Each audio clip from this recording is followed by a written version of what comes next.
Elisha Hunt Rhodes, 1842–1917, was a Rhode Island native whose personal writings vividly chronicled the American Civil War.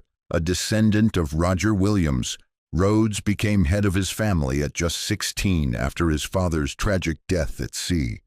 He left school and began working, but in 1861, at age 19, he enlisted as a private in the 2nd Rhode Island Volunteers. Over 4 years, Rhodes participated in nearly every major campaign of the Army of the Potomac, rising to the rank of colonel by the war's end. His diary, written during the war and later recopied, offers an unfiltered, deeply personal account of soldier life and was later featured prominently in Ken Burns' acclaimed PBS series, The Civil War. If you enjoy this type of content, please like and subscribe. These are his words. Let's begin. Camp Clark, July 11, 1861. President Lincoln and his wife paid our camp a visit today and received a fine reception from the troops. In the afternoon, both regiments had a dress parade, after which we passed before the President in review.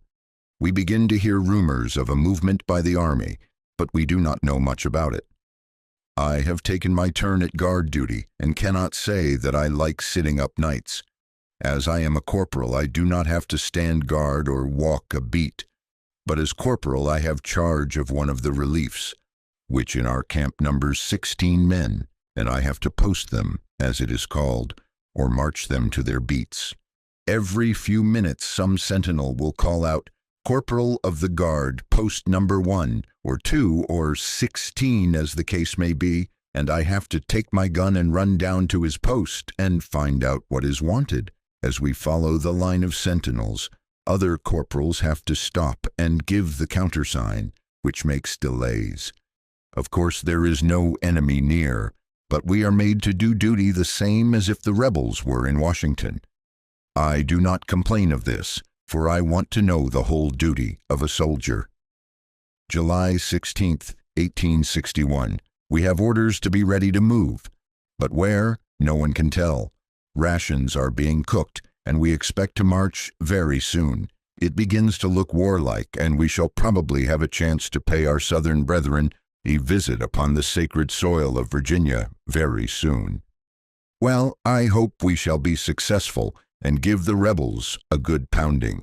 Camp Clark, July 16, 1861. Hurrah! We are all packed and waiting to move. Our haversacks are filled with salt pork and hard bread, and our canteens with water. This morning my captain, Steer, sent for me and said, "Corporal 64, this is my company number, and the captain uses it in speaking to the men.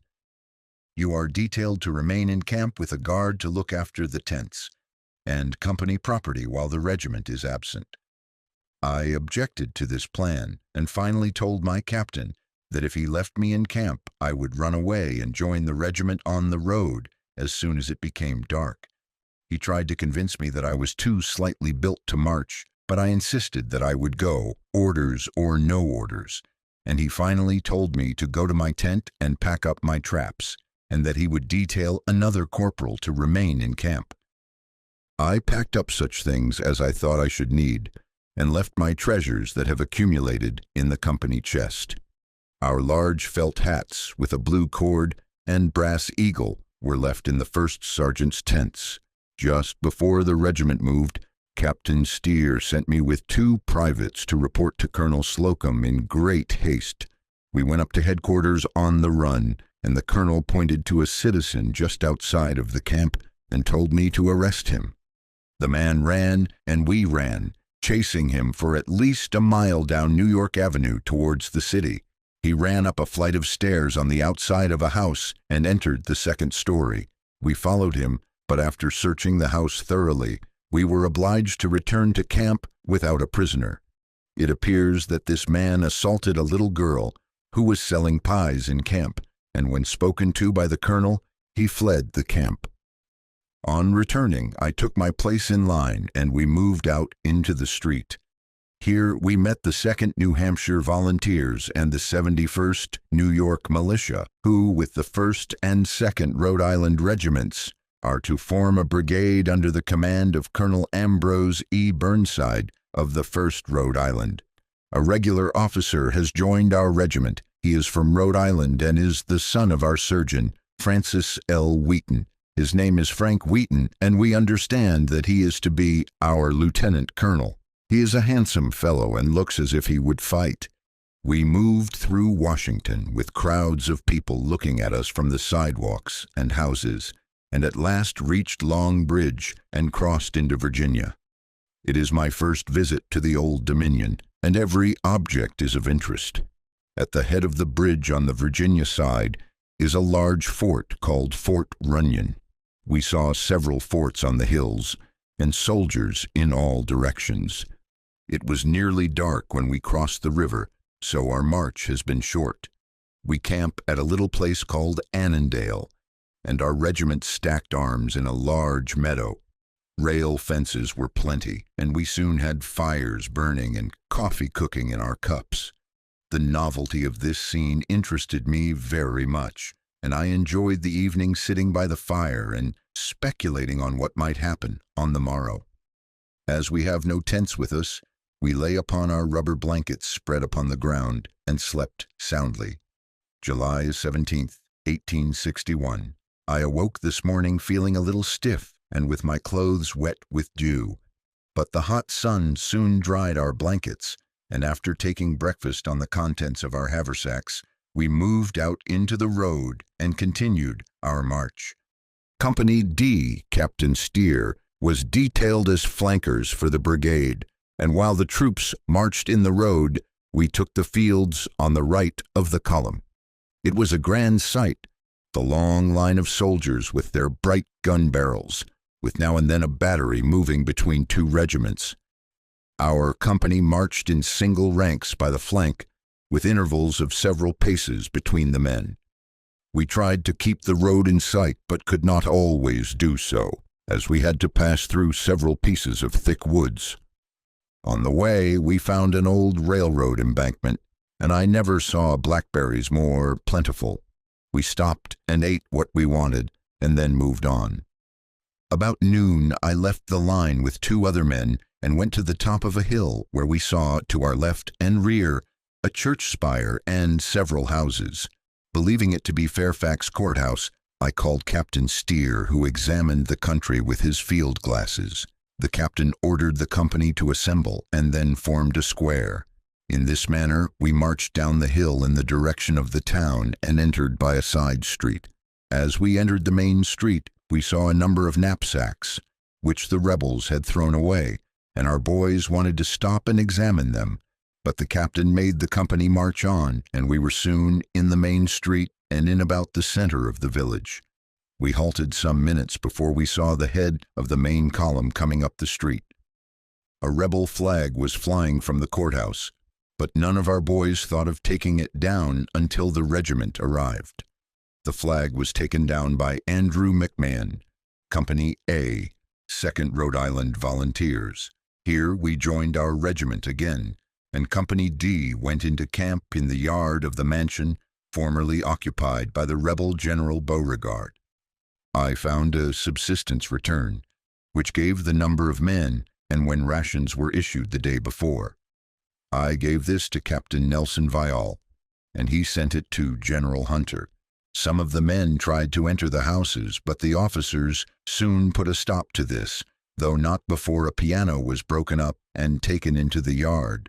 Private Thomas Parker of our Company D, an old English soldier who had served in the Crimea, came down the street with a large Bible under one arm and a picture of General Washington under the other.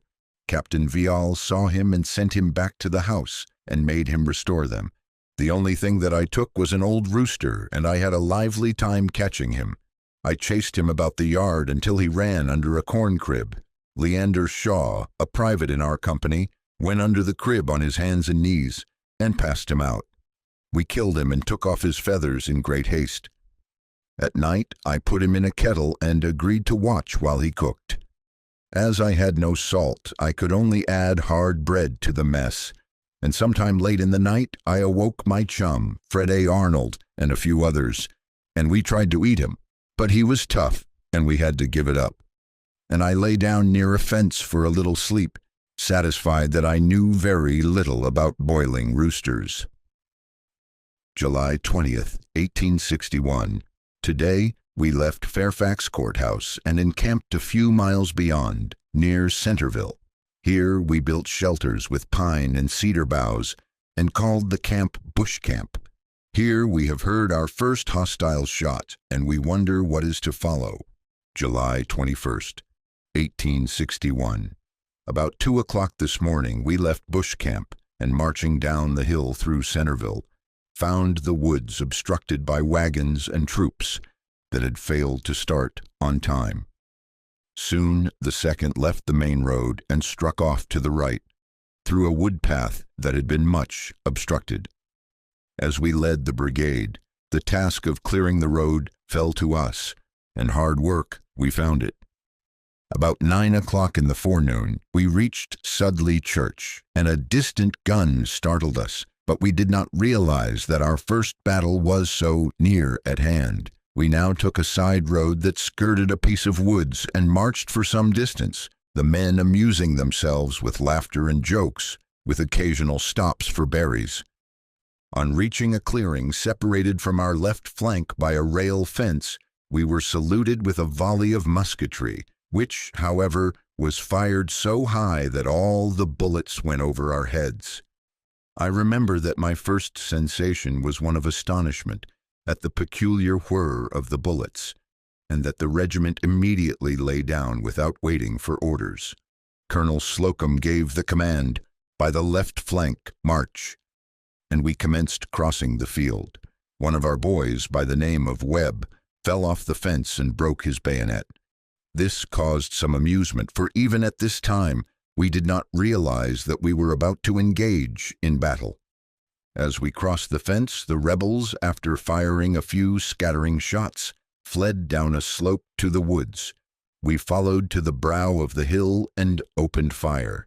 Our battery came into position on our right and replied to the rebel artillery, which was sending their shell into our line. On what followed, I have very confused ideas. I remember that my smoothbore gun became so foul that I was obliged to strike the ramrod against a fence to force the cartridge home, and soon exchanged it for another. There was a haystack in front of our line, and some of the boys sheltered themselves behind it. A shell from the enemy striking covered the men with hay, from which they emerged and retook their places in line.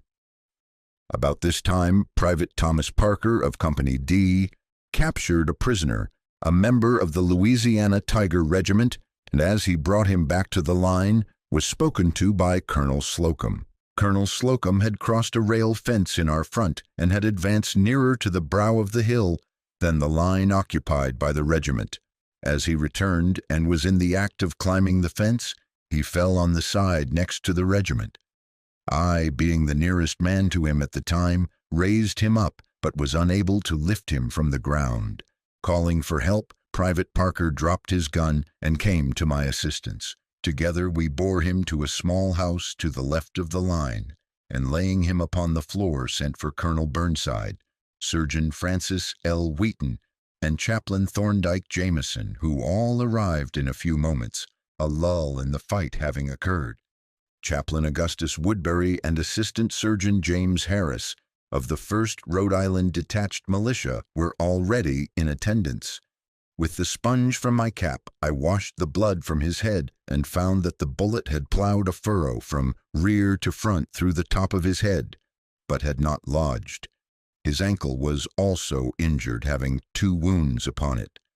While unable to speak, he yet appeared conscious, and at my request would move his hand from his wounded head.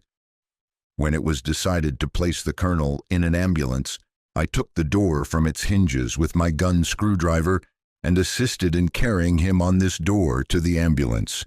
The 2nd Regiment was engaged about 30 minutes without support when the balance of the brigade was brought onto the field and the battle became general.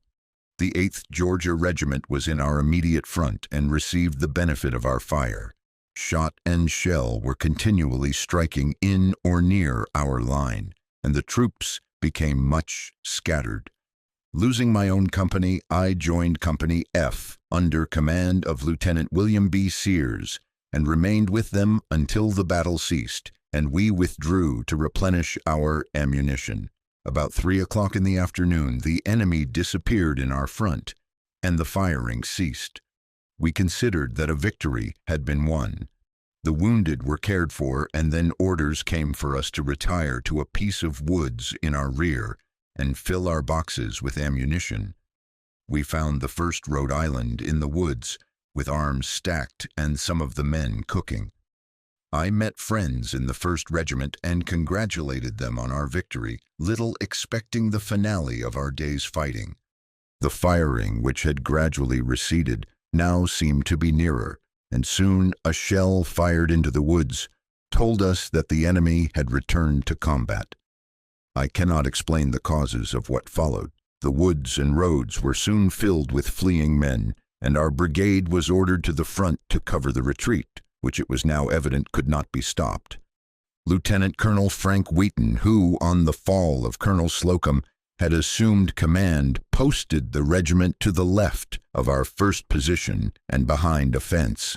The field was soon clear of troops excepting our brigade, all of which, except the 2nd Rhode Island, were posted farther back from the brow of the hill. The rebels came on in splendid order, pushing 2 light field guns to the front of them. We received their fire and held them in check until the brigade had taken up their march, when we followed, the last to leave the field. The rebels followed us for a short distance, shelling our rear, and then we pursued our march unmolested until we reached the vicinity of the bridge that crosses Cub Run. Here, a rebel battery opened upon us from a corner of the woods, and the stampede commenced. The bridge was soon rendered impassable by the teams that obstructed it, and we here lost 5 of the guns belonging to our battery. Many men were killed and wounded at this point, and a panic seemed to seize upon everyone. As our regiment was now broken, I looked for a place to cross the stream, not daring to try the bridge. I jumped into the run and, holding my gun above my head, struggled across with the water up to my waist. After crossing, the regiment gradually formed again, and we continued our march to Centerville, where we found Blenker's troops posted across the road to protect the retreat. We passed through their ranks and entered our old grounds, Bush Camp, supposing the retreat to be at an end. William B. Sears, tired, hungry, and wet, we laid down, only to be awakened about 11 o'clock that night to resume the march towards Washington in the midst of a rainstorm. The regiment filed out of camp and marched to Fairfax Courthouse in good order and rested in the streets. Crowds of soldiers were hurrying by, and the streets were blocked with trains. After halting a few minutes, we started again, and soon, in the darkness, rain and crowd became broken up to some extent. Of the horrors of that night, I can give you no adequate idea. I suffered untold horrors from thirst and fatigue, but struggled on, clinging to my gun and cartridge box. Many times I sat down in the mud, determined to go no further and willing to die to end my misery. But soon a friend would pass and urge me to make another effort, and I would stagger on a mile further. At daylight we could see the spires of Washington, and a welcome sight it was. About 8 o'clock I reached Fort Runyon near Long Bridge, and giving my gun to an officer who was collecting them, I entered a tent and was soon asleep. Towards noon I awoke and, with my company, endeavored to cross Long Bridge, but fell exhausted before reaching the Washington side. My officers kindly placed me in an army wagon, and I was carried to camp, where, with rest and proper care, I soon recovered and went on duty. The loss of the regiment in this disastrous affair was 93 killed, wounded, and missing. Of this number, 4 officers were killed, namely Colonel John S. Slocum, Major Sullivan Ballou, Captain Levi Tower, and Captain S. James Smith. 26 enlisted men were killed or mortally wounded. My company, D, lost 4 killed, 3 wounded, one of whom died and one missing. On returning from the Battle of Bull Run, the 2nd Rhode Island Regiment entered the old camp at Gales Woods and was reorganized. Lieutenant Colonel Frank Wheaton became colonel, Captain William H. P. Steer of Company D became lieutenant colonel, and Captain Nelson Vial of Company C became major. At this point, the editor includes a letter discovered among the papers of Rhodes, written by Corporal Samuel J. English of Company D, 2nd Rhode Island Volunteers. He writes, "Dear Mother, I received your letter of the 21st shortly after our return to camp, and take the earliest opportunity of writing. Yes, we have been and gone and done it. Last Thursday, the 16th, our brigade, consisting of the 2 Rhode Island regiments, the New York 71st and the New Hampshire 2nd, took up our line of march for Fairfax Courthouse. We crossed Long Bridge about 3 o'clock and continued on for 6 miles, where we bivouacked for the night. Nothing occurred of importance to disturb our slumbers except the passing of troops bound on the same expedition. We commenced our march early in the morning, the 2nd Rhode Island Regiment taking the lead and acting as skirmishers. Company A took the advance on the right. Company D acted as flankers. Company F as rear advance on the right of the column. Company K acted as advance on the left.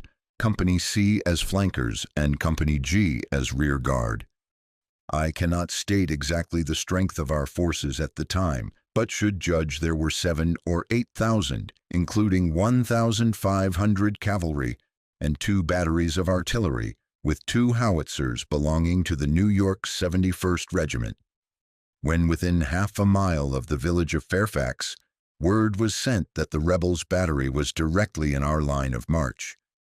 Our artillery was immediately ordered to the front and fired 3 shots into it, making the sand fly and showing pretty conclusively that the birds had flown. All the time this was taking place, your humble servant was skirting around in the woods as a skirmisher and arrived in the village ahead of the main column. As our company arrived, the streets presented the scene of the wildest confusion. Old Negroes running around, some laughing, some crying, and some swearing at a fearful rate. The streets were strewn with knapsacks, haversacks, canteens, blankets, shirts, and most every article pertaining to camp life. The houses were deserted, and in some places the tables were set for dinner and coffee warm on the stove. After strolling around a short time, we quartered ourselves in the park of General Lee and made ourselves as comfortable as circumstances would permit. The cavalry, in the meantime, pursued the retreating rebels and captured 30 of their men. What particularly pleased me was that the company that lost the mess was the Palmetto Guards and Brooks Guards of South Carolina, having lost all of their camp equipage and barely escaped with their lives. But to continue, the next day our colors started for Manassas, but halted and camped 3 miles this side of Centerville, waiting for our troops and reinforcements to come up, the 2nd Regiment being somewhat in advance of the main army. We stayed here for 3 days, and Sunday, the 21st, about 2 o'clock, the drums beat the assembly, and in 10 minutes we were on our march for Bull Run, having heard the enemy were waiting to receive us. Our troops then numbered 25 or 30,000, which were divided into 3 columns, ours under Colonel Hunter, taking the right through thick woods.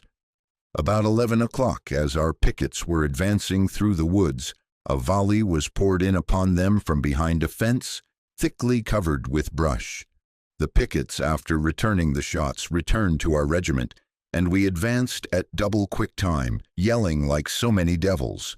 On our arrival into the open field, I saw, I should judge, 3,000 or 4,000 rebels retreating for a dense woods, firing as they retreated, while from another part of the woods a perfect hailstorm of bullets, round shot, and shell was poured upon us, tearing through our ranks and scattering death and confusion everywhere. But with a yell and a roar we charged upon them, driving them again into the woods with fearful loss. In the meantime, our battery came up to our support and commenced hurling destruction among the rebels. Next, orders were given for us to fall back and protect our battery, as the enemy were charging upon it from another quarter. Then we saw with dismay that the 2nd Rhode Island Regiment were the only troops in the fight, the others having lagged so far behind that we had to stand the fight alone for 30 minutes. 1,100 against 7,000 or 8,000. It was afterwards ascertained from a prisoner that the rebels thought we numbered 20,000 or 30,000 from the noise made by us while making the charge. While preparing to make our final effort to keep our battery out of their hands, the 1st Rhode Island Regiment then came filing over the fence and poured a volley out to them that drove them under cover again. They were followed by the New York 71st and the New Hampshire 2nd Regiments, with 2,000 regulars bringing up the rear, who pitched into the Sackers most beautifully. Our regiments were then ordered off the field and formed a line for a support to rally on in case the rebels overpowered our troops. When the line had formed again, I started off for the scene of action to see how the fight was progressing. As I emerged from the woods, I saw a bombshell strike a man in the breast and literally tear him to pieces. I passed the farmhouse, which had been appropriated for a hospital, and the groans of the wounded and dying were horrible. I then descended the hill to the woods, which had been occupied by the rebels, at the place where the Ellsworth Zouaves made their charge. The bodies of the dead and dying were actually 3 and 4 deep, while in the woods where the desperate struggle had taken place between the United States Marines and the Louisiana Zouaves, the trees were spattered with blood and the ground strewn with dead bodies. The shots flying pretty lively around me, I thought best to join my regiment. As I gained the top of the hill, I heard that the shot and shell of our batteries had given out, not having but 130 to 150 shots for each gun during the whole engagement. As we had nothing but infantry to fight against their batteries, the command was given to retreat, our cavalry not being of much use because the rebels would not come out of the woods.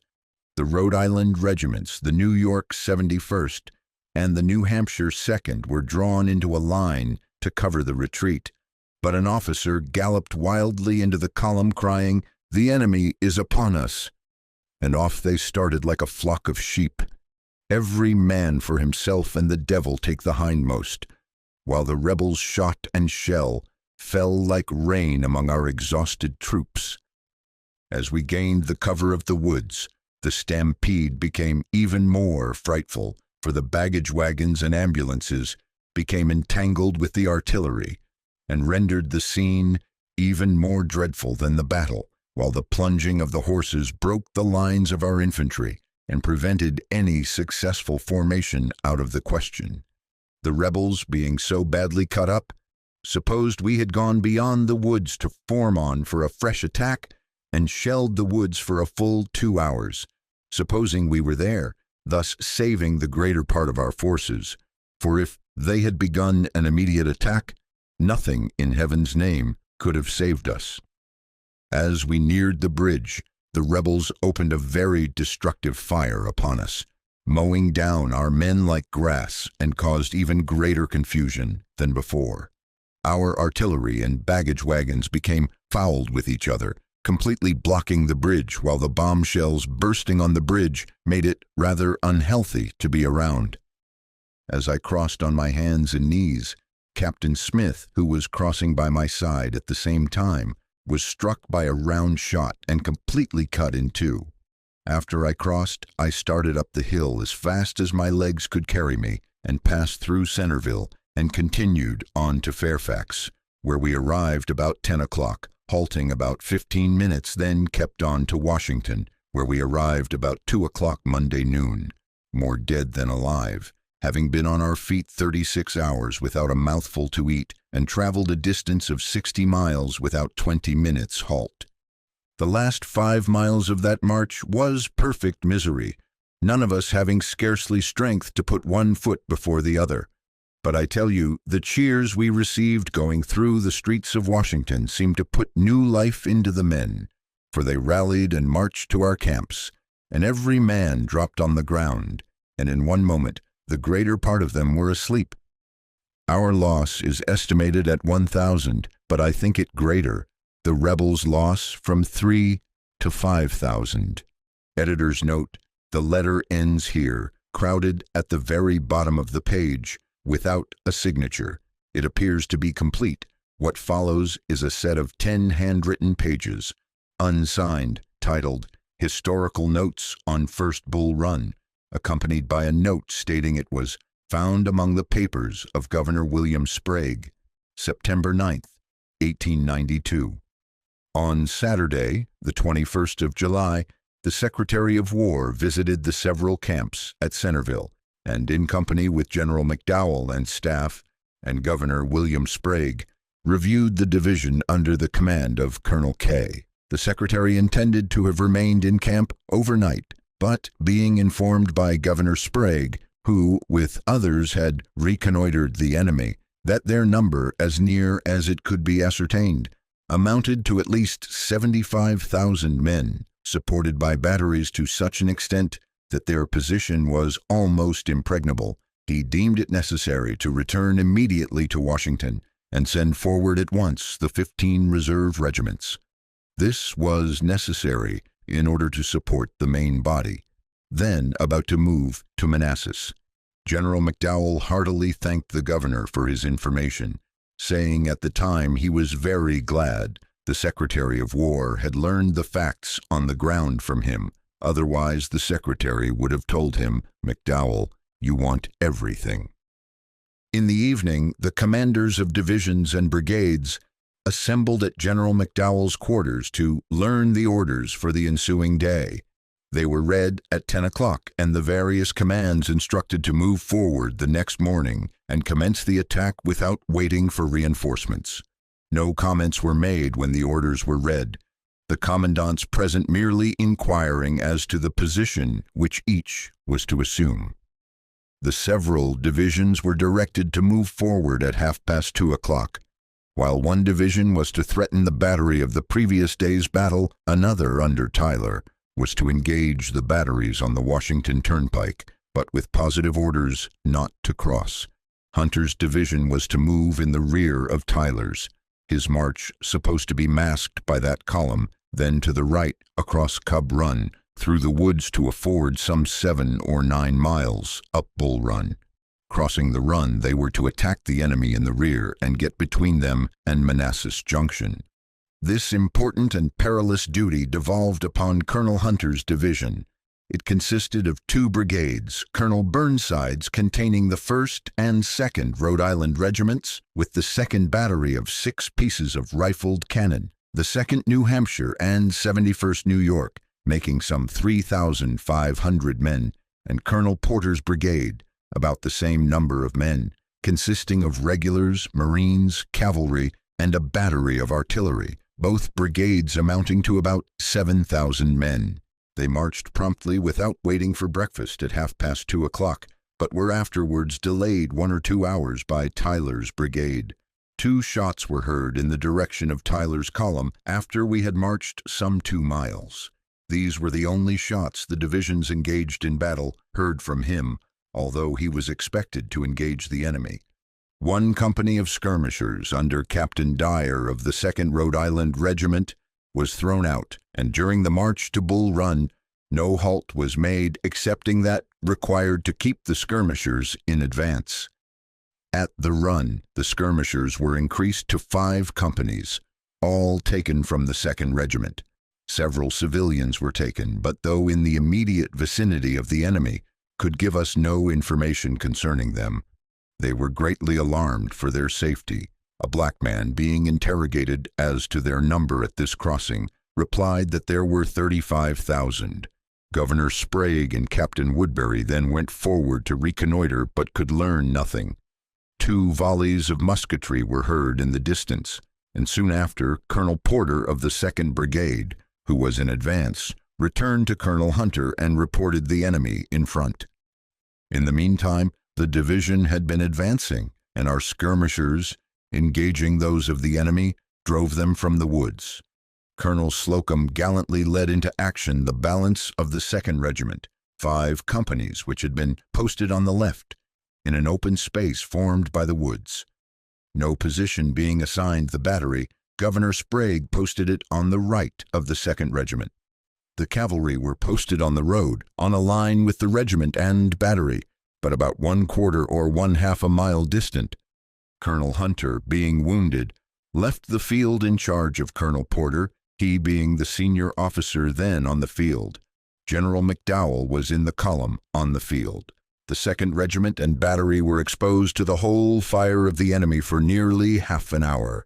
2 regiments of the enemy were discovered in a cornfield within 50 paces of them, seeking to gain their right, and by so doing outflank our position and get between us and the river. Colonel Burnside's sharpshooters, coming up, opened upon them a sharp fire. The shells of the battery exploded among them in rapid succession, making terrible havoc in the ranks. They had advanced within 20 paces of our lines when the timely appearance of the 1st Rhode Island and 71st New York changed the current of battle. By a well-directed fire, they checked their advance, and after a while silenced their battery, and drove them from the cornfield into the woods, half a mile distant. At this time the enemy displayed the stars and stripes, and by this cowardly trick led our men to slacken their fire, and saved themselves from almost certain destruction. The fire of the enemy from the woods became so hot that Colonel Burnside applied for aid. The 3rd Infantry and a battery of regulars came to our support, receiving vociferous cheers from the men. They drove back the enemy and established the line of battle at right angles from S' first position. The destruction of the enemy in the cornfields, in front of the woods and in the woods themselves, was terrible. Men lay in whole lines piled one upon the other all over the field. The Rhode Island regiments had also suffered badly, having lost 2 field officers, Colonel Slocum and Major Ballou, and 2 captains. Their ammunition was exhausted, and they fought 3 hours in imminent danger of destruction. They were now permitted to withdraw from the battle, as well as the 5 companies who had been acting as skirmishers, and ordered to stack their arms in the woods. Prior to this, the Brigade of Space came onto the field, and, advancing by the woods, took a position in front of the new line of battle. Captain Reynolds's battery, being on the right, supported their advance and shot among the most distant of the enemy's batteries. It had previously succeeded in silencing the battery in front of the first position. 2 guns were forwarded by Governor Sprague almost to the enemy's lines, notwithstanding a raking fire of 2,000 men and the charge of the enemy's cavalry. The hill upon which the battery was posted was nearly a mile long. Along the sides of this hill, fronting us, were the enemy's batteries stretching away in numberless tiers and protected by their long lines of infantry. As we advanced upon them, the whole line opened its fire upon us. The effect was terrible. Our troops could present but 1 regiment at a time, and upon this 1 regiment their whole force could deliver their fire. Our men, being somewhat disheartened, in reply to efforts made to rally them, said, "Give us officers, and we will advance." 3 guns were so hot that it was almost impossible to use them. Here 1 was dismounted and slung under its limber, and another rendered useless by a cannonball. Many of the horses had been killed. It was utterly impossible to carry on the battle successfully under such circumstances and against such odds, and when the enemy, reinforced by General Johnson, charged upon our men, the regulars, cavalry, and all the troops retreated precipitately in the greatest confusion, under a perfect avalanche of balls.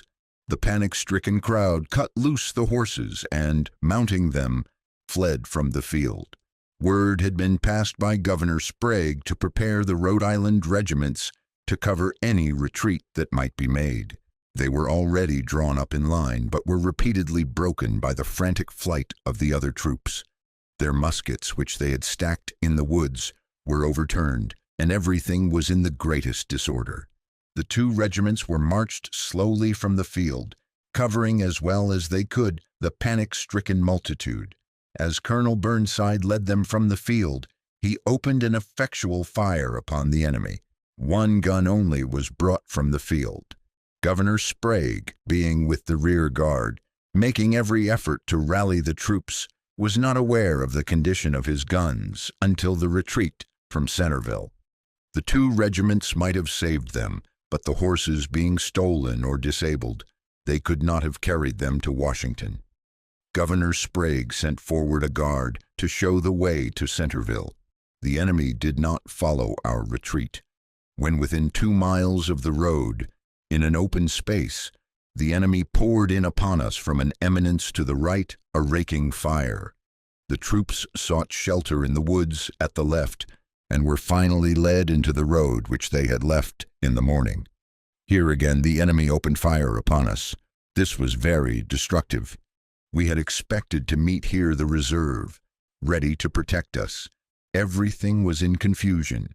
Baggage wagons were piled one upon another, the guns crowded together, and men lay all around, some dead, others wounded and dying. The order to retreat from Centerville was very unexpected. When it came, the Rhode Island regiments were refreshing themselves and preparing to make a stand against the enemy. These regiments were fresh, in good order, and able to have stopped the retreat. They could have saved the guns and other property had they received such orders.